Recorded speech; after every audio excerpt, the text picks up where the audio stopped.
नमस्कार बच्चों, एक बार फिर आपका स्वागत है आपके चैनल श्रीमती सोना देवी इंटरमीडिएट कॉलेज में। आइए आज हम जीव विज्ञान के महत्वपूर्ण टॉपिक ऊतक के बारे में अध्ययन करेंगे। ऊतक क्या होता है, कितने इसके प्रकार होते हैं, कैसे इनके फंक्शन होते हैं, सारे चीजों को हम देखेंगे। तो ऊतक की परिभाषा आप लोगों को बता दी जाए कि ऊतक की परिभाषा होती है समान कोशिका का समूह। समान कोशिका का समूह यानी एक जैसी बहुत सारी कोशिकाएं जब आपस में मिलती हैं तो वो निर्माण करती हैं ऊतक का। दो कोशिका भी हो सकती है, दो के बजाय 200 भी हो सकती हैं, लेकिन मिनिमम कम से कम दो कोशिकाएं होनी चाहिए। तो अगर दो या दो से अधिक एक जैसी यानी समान कोशिकाएं आपस में मिलती हैं तो वो निर्माण किसका करती हैं? ऊतक का निर्माण करती हैं। अब ऊतक होते हैं दो प्रकार के। पहला जो होता है वो होता है पादप ऊतक। क्या होता है? पादप ऊतक। और दूसरा जो होता है वो होता है जंतु ऊतक। क्या होता है बच्चों? जंतु ऊतक। तो आज हम पहला अध्ययन करेंगे जंतु ऊतक के बारे में। जैसा आप सबको पता है कि मानव एक ऐसा प्राणी है जो जंतुओं के अंतर्गत आता है। जीव विज्ञान के दृष्टिकोण से मनुष्य भी एक प्रकार का जानवर ही है। तो आइए हम आज जंतु ऊतक का अध्ययन करते हैं कि जंतु ऊतक क्या है और ये कितने प्रकार का होता है। जैसा कि आपको इमेज में 4 प्रकार के टिश्यू दिखाई दे रहे हैं। यहाँ पे कनेक्टिंग टिश्यू, मसल टिश्यू, तो यही सारे प्रकार हमारे जो हैं वो जंतु ऊतक के हैं। तो आज हम अध्ययन करेंगे जंतु ऊतक के बारे में। आज हमारा अध्ययन होगा जंतु ऊतक के बारे में। जंतु ऊतक क्या होता है और यह कितने प्रकार का होता है। तो बच्चों, हमारा जो जंतु ऊतक होता है वो 4 टाइप का होता है। पहला जो होता है उसे हम कहते हैं तंत्रिका ऊतक। क्या कहते हैं? तंत्रिका ऊतक। हमारा दूसरा जो टाइप है उसे कहा जाता है उपकला ऊतक। क्या कहते हैं बच्चों? उपकला ऊतक। हमारा जो तीसरा टाइप है उसे कहा जाता है संयोजी ऊतक। क्या कहते हैं बच्चों? संयोजी ऊतक। और लास्ट हमारा जो टॉपिक है वो है पेशीय ऊतक। क्या है बच्चों? पेशीय ऊतक। आइए एक एक करके इनका अध्ययन करते हैं कि कौन सा ऊतक क्या है, किसका क्या काम है। तंत्रिका ऊतक जो है ये हमारे मस्तिष्क का निर्माण करती है। किसका निर्माण करती है बच्चों? मस्तिष्क का। तंत्रिका ऊतक द्वारा हमारे मस्तिष्क का निर्माण होता है। तंत्रिका ऊतक द्वारा हमारे मस्तिष्क का निर्माण होता है। किसका निर्माण होता है? मस्तिष्क यानी हमारे ब्रेन का निर्माण होता है।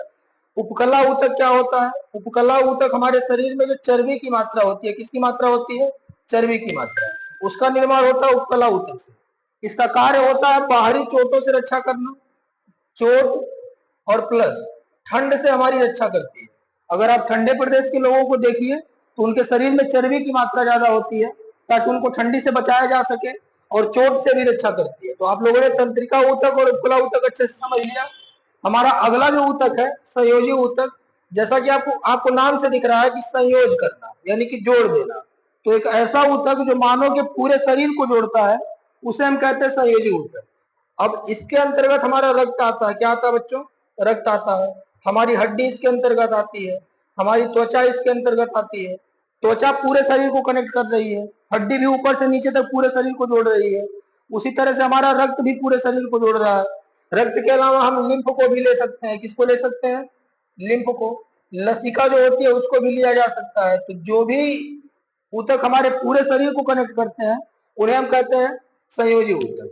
हमारा जो सबसे इंपॉर्टेंट टॉपिक है वो है पेशीय ऊतक, जो कुल मिलाकर के 4 प्रकार के होते हैं। पेशीय ऊतक कितने प्रकार के होते हैं?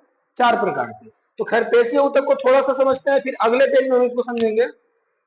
पेशीय ऊतक जो है ये मांसपेशियों का निर्माण करता है। किसका निर्माण करता है? मांसपेशी का निर्माण। तो हमारे शरीर में जितनी भी मांसपेशियां हैं उसका निर्माण कौन करता है? पेशीय ऊतक करता है। आइए एक बार आपको हम इमेज भी दिखा देते हैं कि कौन सा ऊतक किस प्रकार से है। तो यहाँ पे हमारे पास इमेज पूरा का पूरा बना हुआ है, तो ध्यान से आप लोग देखें। यहाँ ये है हमारा, ये जो पहला इमेज आपको दिखाई दे रहा है ये है संयोजी ऊतक। कौन सा ऊतक है? संयोजी ऊतक। यह हमारा संयोजी ऊतक। उसके बाद यहाँ आएंगे तो ये हमारा उपकला ऊतक। उपकला ऊतक। अगर माइक्रोस्कोप में आप इस इमेज को देखते हैं तो आपको अच्छे से बिल्कुल इसी प्रकार दिखाई देगा। हमारा ये जो ऊतक दिखाई दे रहा है इसे कहा जाता है पेशीय ऊतक। क्या कहते हैं बच्चों? पेशीय ऊतक। और लास्ट हमारा ये वाला जो दिखाई दे रहा है इसे कहा जाता है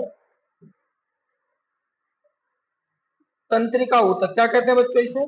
इसे कहते हैं तंत्रिका ऊतक। तो एक बार फिर हम रिपीट कर रहे हैं, ध्यान से देखिए। ये हमारा हो गया संयोजी ऊतक, इसे कहा जाता है उपकला ऊतक। ये है हमारा पेशीय ऊतक और ये है तंत्रिका ऊतक। तो अब आइए बच्चों एक बार फिर से हम इस पेज को चेंज करते हैं और आगे पढ़ते हैं पेशीय ऊतक के प्रकार को। तो हमारा जो मुख्य टॉपिक है वो है पेशीय ऊतक। क्या है? पेशीय ऊतक। पेशीय ऊतक जो है ये कई प्रकार के होते हैं, इनके प्रकार को अलग अलग देखते हैं। पेशीय ऊतक से आपने पढ़ा था कि मांसपेशियों का निर्माण होता है। पहली जो मांसपेशी होती है उसे हम कहते हैं रेखीय मांसपेशी। क्या कहते हैं बच्चों? रेखीय मांसपेशी। दूसरी जो हमारी मांसपेशी होती है उसको कहते हैं अरेखीय मांसपेशी। अरेखीय मांसपेशी। हमारी जो अगली प्रकार है पेशीय ऊतक की यानी मांसपेशियों की, वो है हृदय पेशी। क्या है बच्चों? हृदय पेशी। तो ये तीन प्रकार के हमारे जो है मांसपेशियां पाई जाती है हमारे शरीर में। पहला जो हमारा है वो है रेखीय मांसपेशी, दूसरा जो हमारा है वो है अरेखीय मांसपेशी, और तीसरा जो है वो है हृदय मांसपेशी या फिर हृदय पेशी भी कह सकते हैं उसको। आइए समझते हैं रेखीय क्या होता है। इनकी क्वालिटी ये होती है कि जितनी भी रेखीय मांसपेशियां हैं ये हड्डी से सटी होती है, हड्डी से सटी होती है। और दूसरी क्वालिटी इनकी ये है कि एक निश्चित समय के बाद ये थक जाती है। क्या हो जाती है? थक जाती है। जैसे अगर अपने हाथ की मांसपेशियों को देखा जाए तो यहाँ पे जो मांसपेशियां और यहाँ पे है ये हड्डी से लगी हुई है, लेकिन इसको अगर वर्क कराया जाए तो एक लिमिट होगा, एक निश्चित समय होगा, उसके बाद हाथ रुक जाएगा, थक जाएगा। तो ऐसी मांसपेशियां जो हड्डी से सटी हो और एक निश्चित समय के बाद काम करते करते थक जाए, उन्हें हम क्या कहेंगे बच्चों? रेखीय मांसपेशी कहेंगे। अब अरेखीय मांसपेशी को देखते हैं। जैसा कि आपने देख रहा है कि यहाँ पे अ ऐड कर दिया गया है, तो अ का मतलब हिंदी में पता नहीं होता है। तो ये मांसपेशियां हड्डी से दूर होती है। कहाँ होती है? हड्डी से दूर। ऐसी मांसपेशियां जो हड्डी से दूर होती हैं उन्हें हम कहते हैं अरेखीय मांसपेशी। हड्डी से दूर होती है और ये थकती नहीं, थकती नहीं है। जैसे हमारे पेट के अंदर आमाशय है, किडनी है, लीवर है, छोटी आंत है, बड़ी आंत है, हमारा फेफड़ा है, इन सब में कोई हड्डी नहीं पाई जाती है, लेकिन इनकी क्वालिटी यह है कि ये 24 घंटे काम करती है। अब ऐसा नहीं है कि खाना खा लीजिए और पेट को ब्रेन से मैसेज दीजिए कि भैया 2 घंटा रुक के तब पचाइएगा आप इसको, तो वो अपने आप काम करना शुरू करेगा। और पेट 24 घंटे निरंतर काम करता है, सांस हम हमेशा लेते रहते हैं। किडनी जो है वो पानी को और ब्लड को छानने का काम हमेशा करती रहती है, तो ये कभी भी थकती नहीं है। तो ऐसी मांसपेशियां जो हड्डी से दूर हो और कभी थके नहीं, थकती ही नहीं है, उन्हें हम कहते हैं अरेखीय मांसपेशी। इसी अरेखीय मांसपेशी से मिलता जुलता हमारा हृदय पेशी है। अब ये बिल्कुल हट करके केवल एक ही अंग का निर्माण करता है, इसीलिए अलग नाम दे दिया गया हृदय पेशी। इससे हमारे हृदय का निर्माण होता है। किसका निर्माण होता है बच्चों? हृदय का निर्माण। और अगर इसके लक्षण को देखा जाए तो इसके सारे के सारे लक्षण किससे मिलते हैं? अरेखीय मांसपेशी से। क्योंकि हृदय के अंदर भी कोई हड्डी नहीं होती है और वो भी कभी थकता नहीं है, पूरे जीवन निरंतर कार्य करता रहता है। तो आपको हड्डी से दूर भी दिखाई दे रहा है और कभी न थकने वाला दिखाई दे रहा है। तो हृदय मांसपेशी से हृदय का निर्माण होता है। सारे के सारे लक्षण किससे मिलते हैं बच्चों? अरेखीय मांसपेशी से मिलते हैं। तो आज हमने देखा कि ऊतक क्या होता है। ऊतक दो प्रकार के, जंतु ऊतक और पादप ऊतक, और जंतु ऊतक का पूरा प्रकार हमने पढ़ा। अगर चैनल अच्छा लगे तो वीडियो को लाइक, शेयर और सब्सक्राइब जरूर करें। जय हिंद।